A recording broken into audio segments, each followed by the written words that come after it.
Return to office mandates are backfiring unbelievably hard. What? Yeah! More and more companies think it's very important that you answer your emails in a poorly ventilated cubicle rather than in the comfort of your own home. It's important that you commute for like an hour a day, wasting your life away. It's also crucial that when you sit down to work, you're constantly surrounded by noise and distractions. You have to see this. Because if you enforce return to office mandates, that's what you're getting. But come on, bro. That's not what those mandates are all about. They're about improving collaboration, teamwork, and... Nope.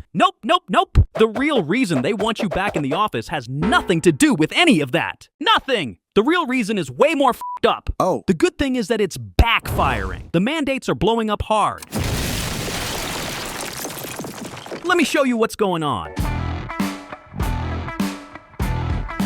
So, return to office mandates are on the rise. They'll give you some made-up reason like it's to foster the culture or whatever. But that is obviously nonsense. It's not like if me and Tom, the IT guy, see each other by the water cooler, we'll magically come together, start a folk band, and go on tour. Ugh. I don't think that's what they had in mind, and I think you know that. It's about collaboration, you know? Working together. Bullshit!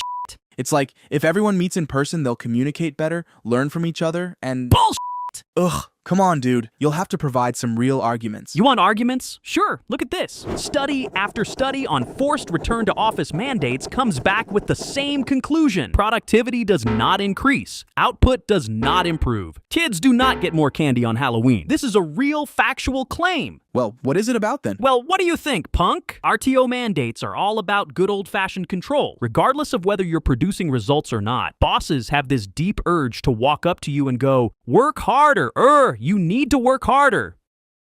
Okay, that was lame. They just want to f*** with you. They want to control your sad ass to boost their own egos. Whoa, that does sound really bad. You think that's bad? Well, listen to this. It's been revealed that some of these f***ing companies are flat out hoping you'll quit. What? Yeah. Big companies use return to office mandates as deliberate methods to get folks to leave on their own. It can't be. It's f***ed up, but it's true. There was this survey. 1,500 managers were in it. A quarter of them admitted they were hoping for people to quit after their RTO rollout. How messed in the motherfucking head is that? God damn, but why would they do that? Well, these companies probably wanted to fire people. But think about it. If they lay you off, they owe you severance. And it might be all over the news. Big corp issues mass layoffs, you know? They don't want that. It tanks the stock and it looks bad. But if some folks quit on their own, then ain't nothing gonna happen. It's evil as hell, but it's true. So Big Corp is forcing people back into the office to get them to quit, naturally, as one would expect a caring employer to behave. But this has since backfired, for a number of reasons. Tell me all about it. I will. Studies have shown that when companies do force people back, it's often the best employees who end up quitting. Pretty hilarious, right? The guys who had enough options to be like, "F you, face, I'm not doing this." Well, they got the f*** out. The ones sucking it up and accepting their situation were the ones with fewer options. The people who couldn't leave even if they wanted to. So in the end, the net quality of the workforces at these companies went down. That's what the studies have found. The idiot companies forcing RTO mandates were literally stuck with a much less competent workforce. Really? I swear on my mom's homemade pancakes, it's true! Just look at this. At SpaceX, for instance, the amount of senior employees fell by 15%. That's good, I guess. But I still feel bad for those remaining employees, the ones who couldn't get out. Are they just stuck forever now? Thankfully, no. These brave men and women are resisting. 44% of corporate employees have admitted to engaging in so-called coffee badging, according to some f***ing survey. What is coffee badging? Is it receiving a badge picturing a coffee? Like a sticker? For f***'s sake. Coffee badging is the legendary practice of badging into the office just long enough to grab a free coffee and say hi to a few people, and then walk right back out the door. It's making sure you showed up on paper. That's awesome. Yeah, it's what they're doing to get around the mandate. So now justice is being served? Well, not really. The big corps of the world are getting their revenge. The companies have started to fight back. At workplaces like Dell or JP Morgan, workplace surveillance is increasing. The guys who went full on KGB were Amazon. They started tracking individual badge swipes in 2023. And in 2024, they determined that a swipe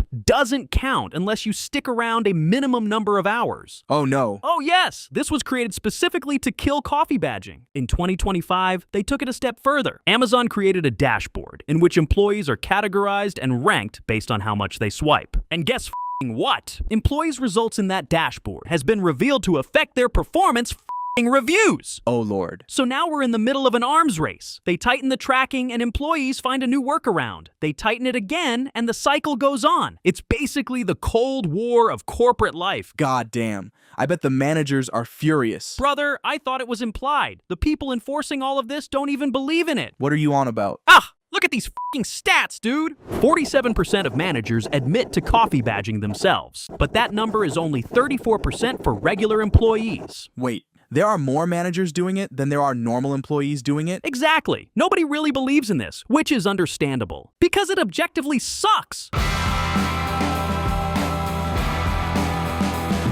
Let's be honest with each other here. Coming into work sucks, and it does so in a hard manner. All right, dude. I don't know anyone who enjoys return to office mandates. It doesn't exist. If you work from home, you can wake up approximately 8 seconds before your first Zoom call. When you're in the office, you have to set the alarm early as hell. And who wants that? You wake up at like 5 a.m. so you can sit in traffic for 45 minutes. Then you have to sit at your sad desk and pretend to work because you're too tired to actually work. And what's the deal with open floor plans? I mean, you're sitting there next to 50 other miserable specimens. You have to listen to Brad's phone call on speaker. Kyle's got music blasting way too loud. And he's got those headphones where it's really leaking, but he's somehow unaware that they are. Someone has a cold and really shouldn't be there. And right in front of you is the HR lady, passionately chugging down her homemade lasagna, only taking breaks to slurp down her Diet Coke. I need to be clear that it's Diet Coke, not regular. She's on a diet, folks. All of this is absolute misery. You are unable and, frankly, unwilling at this point to get anything done. You try to focus, but it just isn't happening because this is not an ideal work environment. For some godforsaken reason, some idiot thought this would be the perfect environment to spend 8 hours a day in. It is hell! I want to be on your side, but you're kind of proving the boomers right with the whole young people don't want to work no more thing. You want to know what the worst part is? What? The worst part is that you lose a bunch of other small valuable things. You lose being able to throw a load of laundry in between meetings. You lose taking your dog for a walk during daylight hours. You lose 2 hours a day commuting. You could have spent playing Call of Duty. Yeah, you're right. Of course I am. Return to office mandates suck hard.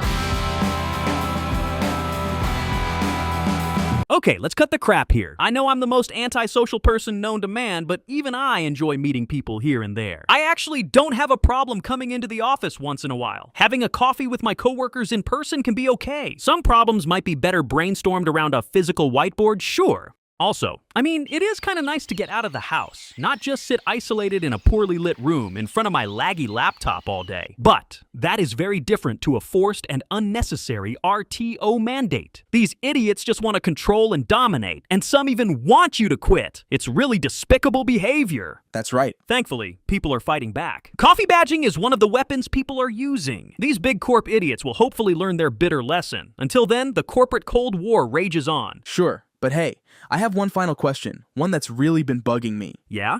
Can you please explain?